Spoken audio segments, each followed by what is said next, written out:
Children they are so sharp intelligent and ये कोई शक्ति नहीं है। एक दिन गुरुजी बोले भाई तुम डॉक्टर हो, मेरा अल्ट्रासाउंड कराओ आज। तो मैं जैन गाड़ी थी मेरे पास, तो बोले भाई जैन लगाओ डॉक्टर तुम गाड़ी। तो मैं एकदम परेशान सा हो गया, मैंने कहा यार गुरुजी मेरी गाड़ी में कहाँ बैठेंगे, मैं चित्त विचित सा हो गया थोड़ा। थोड़ी देर में गुरुजी पैदल आए। तो गुरुजी कभी भी, आप लोग को शायद पता नहीं हो, मैंने आंखों से देखा है, गुरुजी कभी भी घूमते थे तो उनके पैरों पे धूल नहीं लगती थी, मिट्टी नहीं लगती थी। ये बिल्कुल मैंने अपनी आंखों से देखा हुआ है। हम लोगों ने मजाक में अपने एक्सपेरिमेंट किए हुए हैं गुरुजी के साथ। गुरुजी के जूते उतार के अपनी शर्ट पर रगड़ दिया देखने के लिए। सोचिए आप, गुरुजी ने इतना ज्यादा, गुरुजी को कुछ नहीं, एक शुद्ध आत्मा चाहिए थी। गुरुजी को कोई पैसे वाला नहीं रिझा पाया, कोई कुछ नहीं रिझा पाया। तो गुरुजी का मैं अल्ट्रासाउंड कराने चल दिया।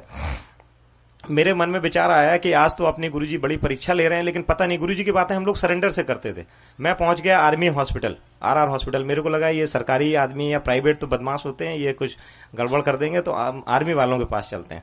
तो वहां हमारे लिंक में लोग थे, तो हम पहुंच गए। एक और अंकल थे आर्मी के, तो गुरुजी उनसे बोले भाई तुम बात करो जल्दी से, मेरे पेट में दर्द है, अल्ट्रासाउंड करो जब तक मैं डॉक्टर साहब के साथ टहल रहा हूं। तो गुरुजी बड़ी फास्ट फास्ट चल रहे थे उस पूरे लॉन में, हाफ पैंट में, शॉर्ट में। तो जैसे ही वो डॉक्टर आया तो उसने बोला भाई पेशेंट कौन है। तो मैंने जैसे ही लिटाया, तो जैसे डॉक्टर्स की फीलिंग होती है ना, बोले इसकी शर्ट हटाओ। मैं कहा मेरे गुरुजी हैं, थोड़ा आराम से बात कर लीजिए आप। तो जैसे ही गुरुजी ने शर्ट उठाने के लिए उसने बोला, गुरुजी ने बोला कि कुंडी लगाओ डॉक्टर साहब। तो जिस रूम में हम लोग थे उसमें कुंडी लगा दी मैंने।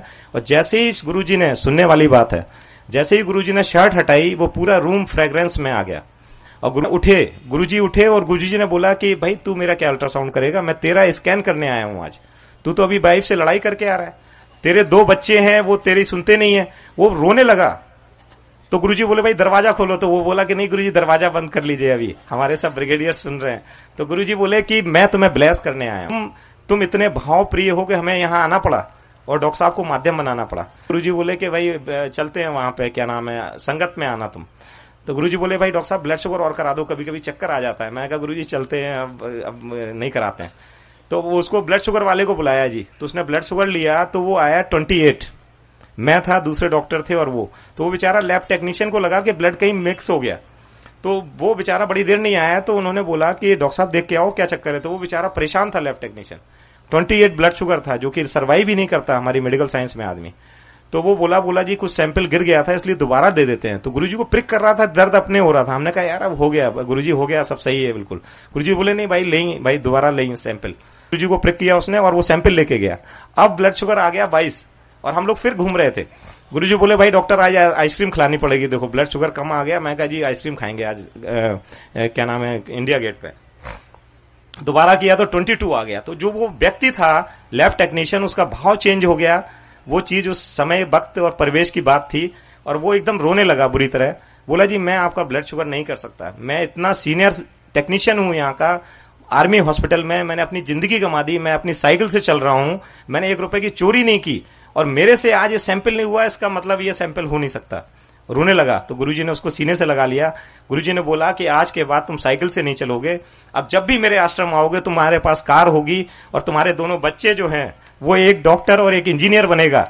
और आज के बाद, तुम्हारी इस वक्त के बाद, ये तुम्हारी चीजें सब खत्म है। और विश्वास मानिए, गुरुजी ने उसे 15 दिन बाद बुलाया था, और विश्वास मान के चलिए आप, 15 दिन के पहले उसको कोई उसका पीएफ का पैसा फंसा हुआ था, वो मिल गया।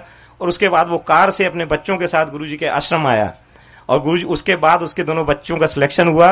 और वो बेचारा जो है, मतलब जब गुरुजी के आता था तो वो गुरुजी के ऐसे गिर पड़ता था, क्योंकि उसका भाव कोई नहीं समझ सकता। जो हम लोग 2-3 लोगों ने देखा था, सिर्फ वो समझ सकता था।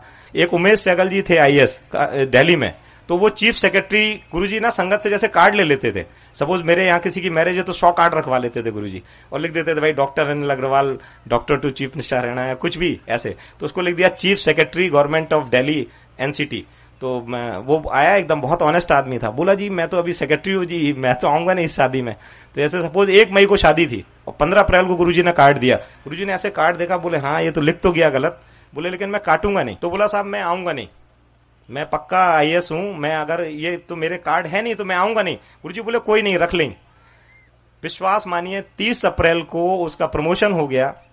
30 अप्रैल की रात में वो गुरुजी की संगत में आए। तो गुरुजी ने पहला सेंटेंस इतने दिन बाद उनसे यही किया, भाई अंकल कल आ रहे हैं ना भाई शादी में, वो उनका आदमी का आप सोचिए, ये क्या है, कोई मजाक नहीं चल रहा है, ये कोई बातें नहीं चल रही हैं कि हमने कह दिया कि इसके लड़का हो जाएगा, इसका ये हो जाएगा। ये कोई शक्तियां काम कर रही हैं। उन शक्तियों को अपने साथ लेना एक बड़ी ताज्जुब और उसकी बात है। वाजपेयी जी के एपीएस थे मेनन, वो आते थे उनके साथ, गुरु जी के साथ, तो वो उनका कोई एयर क्रैश में वो कॉलर नेक सर्वाइकल प्रॉब्लम हो गई थी, तो वो सर्वाइकल कॉलर लगाते थे। तो गुरुजी ने बोला भाई डॉक्टर देखो जरा सा इसको क्या दिक्कत है। तो मैंने कहा मैं आपके सामने क्या देखूंगा। गुरुजी बोले नहीं, हाथ लगाइए इसको आप जरा ऐसे। गुरुजी किसी के माध्यम से कुछ कराते थे कई बार, तो मैंने ऐसे हाथ लगाया, गुरुजी बोले इसकी कॉलर हटा दो। मैं कहा जी गुरुजी इसको तो मैं जानता हूं 15 साल से इनको सर्वाइकल प्रॉब्लम। बोले गुरुजी हटाओ, ये नाटक कर रहा है ये। और मैंने ऐसे कॉलर लेके, पता नहीं गुरुजी करवा रहे थे, ऐसे कॉलर गुरुजी ने फेंकी और वो मेनन साहब हिल गए, रोने लगे, बोले अरे मैं तो मर जाऊंगा, मेरी डॉक्टर साहब क्या करवा दिया आपने। तो गुरुजी बोले भाई उठा लो, भाई उठाओ, लगाओ उसे, तुम्हारी चीज है, तुम उठाओ लगाओ। तो जैसे ही वो उठाने लगे, तो जैसे ही बांध रहे थे, तो गुरुजी ने बोला अरे भाई देखो तो जरूरत है कि नहीं। वो पहली बार आए थे मेरे साथ, तो बोले देखो तो जरूरत है कि नहीं। तो उन्होंने बाएं घुमाया, दाएं घुमाया, ऊपर नीचे। तो गुरुजी बोले फिर क्यों लोगों को बेवकूफ बना रहे हो। तो गुरुजी के साथ, इसी के साथ मैं विश्राम, और गुरुजी को बहुत बहुत सबका आशीर्वाद हो, ऐसी मैं सबके लिए दिल से दुआ कर रहा हूं। और आप विश्वास मानिए, जो भी आए हुए हैं आप सब कुछ ना कुछ लेके जा रहे हैं। विश्वास मानिए आप यहां तक आ नहीं पाते, अगर आप यहां पर आ पाए हैं, विश्वास मानिए गुरुजी की मर्जी के बिना कोई नहीं यहां पे आ सकता है। जय गुरुजी।